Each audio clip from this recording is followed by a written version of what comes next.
Hello everyone and welcome to my YouTube channel. If you're gearing up for the Slla 6990 exam, you are in the right place. I'm Dr. Sridevi Pitashnath, your guide on this journey. Today, we are diving into one of the toughest part of the exam, that is the open-ended scenario-based questions. In this video, we'll tackle a challenging scenario under Standard 1, Professional and Ethical Leadership, with a focus on strategic leadership. These questions aren't just about what you know, they test how you apply your knowledge in real world situations. It can be daunting, but don't worry, I'm here to help you every step of the way. So let's get started and conquer this together.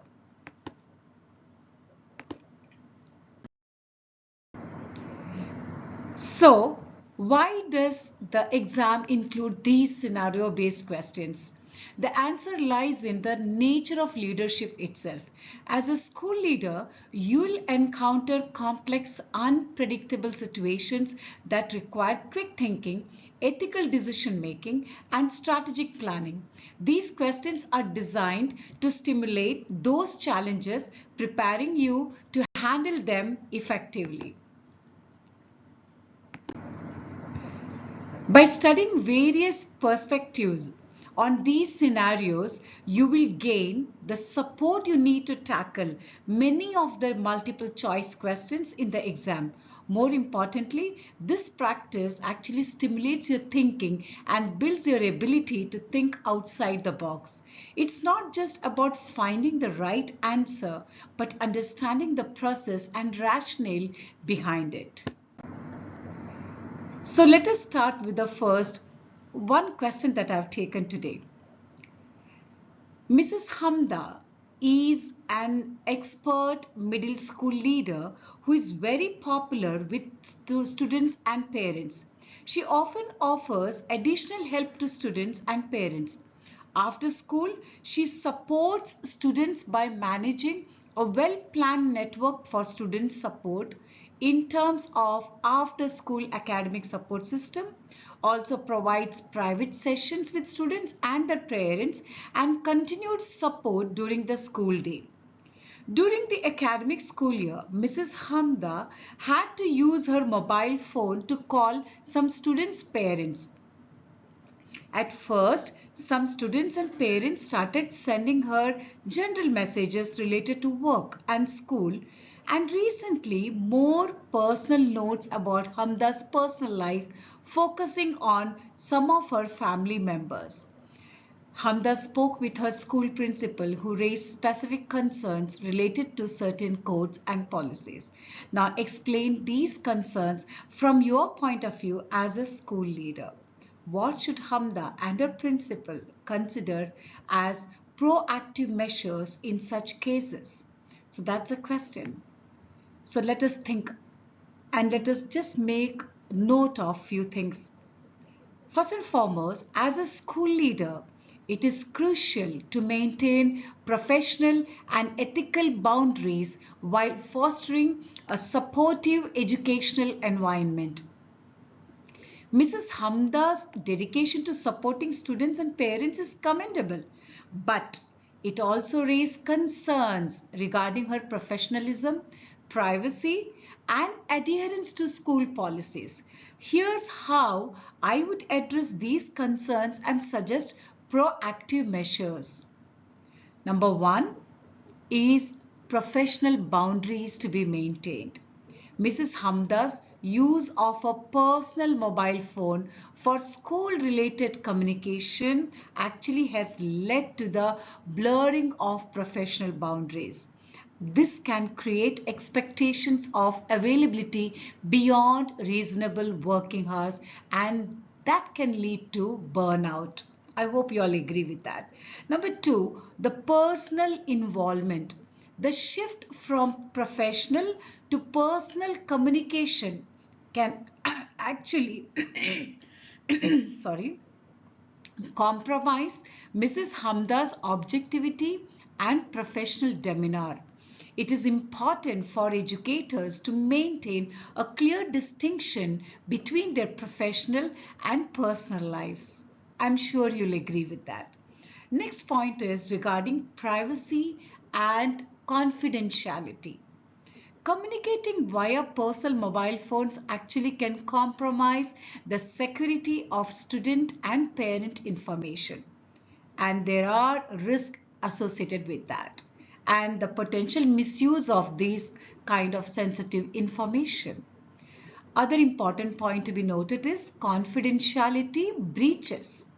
Receiving personal notes about family members indicates that personal and potentially sensitive information is being shared inappropriately. This can lead to unintended breaches of confidentiality.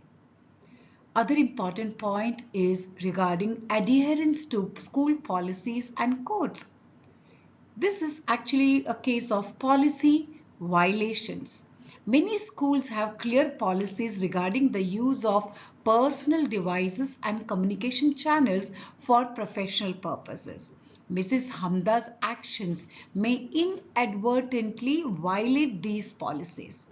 Ethical standards, let us think about, while maintaining professional ethics, which involves adhering to established codes of conduct that include respecting boundaries and confidentiality, the current situation could be seen as a deviation from these standards. So what are the proactive measures for Mrs. Hamda and the school principal? Number one is establish clear communication policies. That is, we can talk about official channels. Encourage the use of official school communication channels for all interactions with students and parents. This could include school email, designated phone lines, or secure messaging platforms approved by the school. Next important point is how to use that. So there should be specific guidelines for the use. So it can be by developing and disseminating clear guidelines on appropriate communication methods and boundaries. These should outline when and how staff can communicate with students and parents. Other important point that is required is, as a proactive measure, is all about training and professional development. Again, training on what? Provide training sessions on maintaining professional boundaries and ethical standards in communication. This will help recognize the importance of separating their personal and professional lives. Regarding data privacy and security also, workshops should be offered so that to ensure that all staff understands the risk and best practices for protecting sensitive information. Other important point is designating support hours. By establishing designated times for after school support that are clearly communicated to students and parents, it will ensure that these support hours are manageable and do not encroach on personal time. Next point is all about team approach. It should be encouraging. We should encourage a team-based approach to student support where responsibilities are shared among multiple staff members. This can reduce the burden on any single individual and it can prevent burnout. Review and revise policies, very important. Regularly, the school must review the policies related to communication, confidentiality, and professional conduct to ensure that they remain relevant and comprehensive. Next point is regarding feedback mechanism.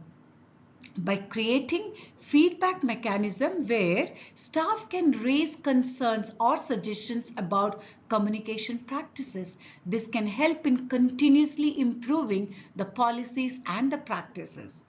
Also, it should address the current issues by having a direct conversation with, now in this case is Mrs. Hamda, about the importance of maintaining professional boundaries and adhering to the school policies. Has to discuss the potential risk and offer support in transitioning to official communication channels. Other important point, as a school leader, monitor the compliance. That is, monitoring the implementation of new guidelines and providing ongoing support to ensure compliance. This could include regular check-ins and follow-up training sessions. So by addressing these concerns and implementing proactive measures, we can support Mrs. Hamda in her valuable role while maintaining professional and ethical standards. This approach ensures a safe, respectful, and effective educational environment for all stakeholders. In fact, this plan aligns with the SLLA 6990 framework's emphasis on professional and ethical leadership and strategic leadership that ensures school leaders maintain high standards of conduct and support their staff in doing the same. So today I just took one scenario based question, and I will continue giving you one at a time because I feel when it's a very long video, it can become boredom. So I want you all to focus in one by one, step by step. So that's why I've just put one scenario based question. Next time I'll go for another one. So thank you for watching. If you have any specific scenarios you'd like me to cover, please drop them in the comments below. If you found this content helpful, please don't forget to give it a thumbs up and share it with your fellow educators. Please make sure to subscribe to the channel and hit the notification bell so you never miss out on my new videos. Remember, great leadership starts with great preparation. See you in the next video. Signing off.